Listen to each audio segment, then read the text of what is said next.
Today's Wednesday WOD has a familiar rep scheme, familiar movements, but everything's put together in a somewhat unfamiliar way. So let me explain. We've got a 500-meter row. We do that all the time. Then we've got a bunch of clean and jerks. We do those all the time. We've got a familiar weight, 135 pounds for the men, 95 pounds for the women, or something that, when you approach the bar, you don't hesitate to pick it up. It's something that, for the set of 21, you're always thinking, hey, I can do at least 3 sets of 7 with short breaks, or maybe descending reps like 8, 7, 6, like you guys have heard me talk about.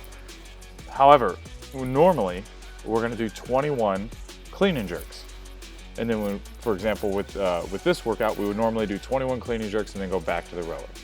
However, we're gonna break that movement pattern up a little bit today, and we're going to do the 500-meter row, and then we're going to do 21 cleans. So you'll see here, just going from the ground up to the shoulder, back down, ground to shoulder, instead of ground to shoulder, shoulder to overhead, and then back down. 21 times ground to shoulder, and then 21 times shoulder to overhead in the push jerks. So what does this mean? You're looking at this and you think, okay, I know how to clean and jerk. It's not really that big of a deal, right? Wrong. Especially after you get off of that row where you're doing a whole lot of upper and lower body pulling with the row. You're gonna do the exact same thing with the clean. And since we normally, when we're doing clean and jerks with this weight that we're not hesitant to pick up, when we do the clean right into the jerk, we use a little bit of that momentum to sort of bounce it off of our shoulders and go right into the jerk. We pick the clean up, we catch it with that little dip in our knees, and then we end up just going straight up overhead. What we're gonna do here is just, repeat that ground to shoulder, and then when we go to the jerk, there's no momentum. It's starting at the shoulders. We're not carrying that momentum from the ground to the shoulders directly into the jerk portion. We're just going shoulder to overhead over and over and over again. It becomes very, very difficult. Basically, we're interrupting the normal movement pattern that we are so used to. Another thing to kind of think about, it does mess with your head a little bit. You can do the 21 reps, you can do 1, and then you can drop it, and then do 1 and drop it. It's kind of like when we have our different variations of burpees. The longer burpees, the ones where you have to kind of jump over the bar and you got to turn and go back down, like those can be a little bit easier because you're only doing 21 reps, even though the full movement is a little bit longer. Here we've got the shorter movement, we have to do 21 of those, and then we've got another shorter movement, we have to do 21 more of those before we get back onto the rower, and then before we start that next round. So this is a very interesting one. Again, the weight on this, if you guys are gonna do this, this should be something that you've got no problems picking it up. Really, this is just, this is all about kind of moderate weight, lots of reps.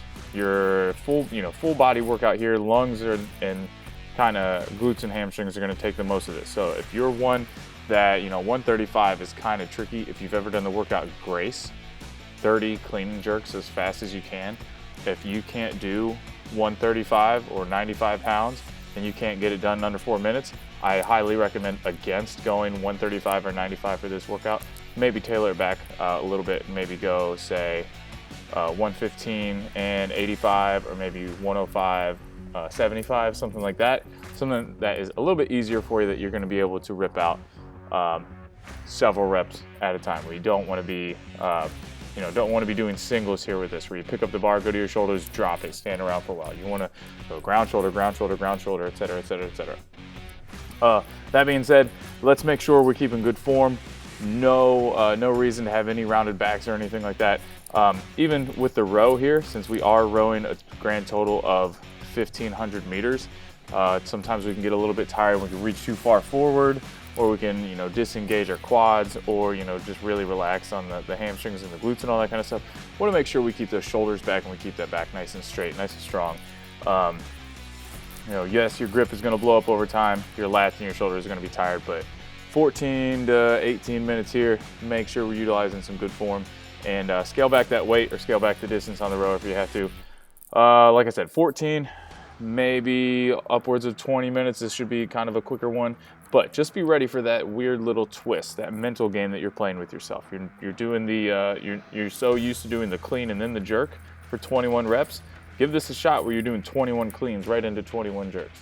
Very, very, very different, even though the movement is more or less the same. Very, very different feeling. So give it a shot. Like you guys see here, I did 14 and a half minutes. Love to hear what you got. leave it down in the comments. Catch you guys in the next one.